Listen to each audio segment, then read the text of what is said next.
এই viewers, welcome to my mini blog. তো এখানে দেখো আমি আমার সকালে কাজকর্ম সব শেষ করে স্নান টান করিয়া মা পূজা দিবার লাগে ফুল পাড়াতে আইছি। তো এখানে দেখো আইয়া দেখে আমার গাছের মধ্যে এত সুন্দর ফুল ধরছে, যেটা ফুল রেখো নীল অপরাজিতা ফুল, শিবের খুব প্রিয় ফুল। আর এই ফুলগুলো পুরনো কথা মনে পড়ে গেল, কারণ হলো যে এমন একটা দিন আসলো যে আমার বাড়িতে একটাও ফুলের গাছ আসলো না। কারণ আমি অনেক ফুলের গাছ লাগাইতাম দূরে দূরে থেকে আনিয়ে, তারপরেও আমার বাড়িতে কোনো ফুলের গাছ হইতো না।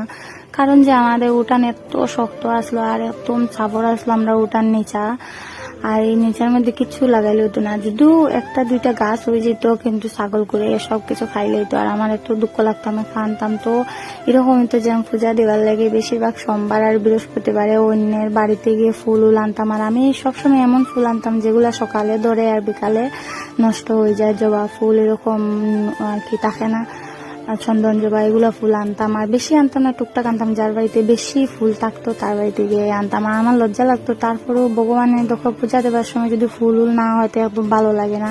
তো আমি আনতাম। আর মা সবসময় কইতা যে তুই এরকম ফুল আনস মানুষের খারাপ পাইতো না। আমি হয়তো মা ফুল তো আর আমার কাজে লাগে না, ভগবানের পূজা দিবার লইতে সবও ফুল লাগে। যখন আমার বাড়িতে ওই যে ওরকম সবে নিবা, আমিও টুকটাক গিয়ে ফুল লইয়া আইতাম।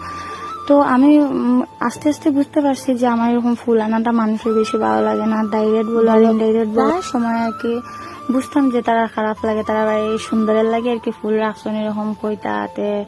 আমার তখন খুব কষ্ট লাগতো, খুব মানে খুব। আর কিছু নিজের আপনজনই মানুষ, যেমন না যে কোনো দূরে গিয়ে আনতাম, তখন আমার খুব কষ্ট লাগতো। আমি ঠাকুর গোড়াইয়া খানতাম ভগবানের সামনে, যেখানে আমার ফুলের গাছ হয় না, আমি এত কষ্ট করে ফুল লাগাই। তারপরে দেখো বাড়িতে পালাইছেন নতুন মাটি, আর নতুন মাটিতে যখন ফুলের গাছ লাগাইছি, এই গাছটা 2 মাস বা 3 মাস হইব, এত সুন্দর ফুল ধরছে। আর এখন তো আমি প্রায় ফুলের গাছ লাগাইছি ঠাকুর আশীর্বাদ ধরবো আর মন ভরে পূজা দিব।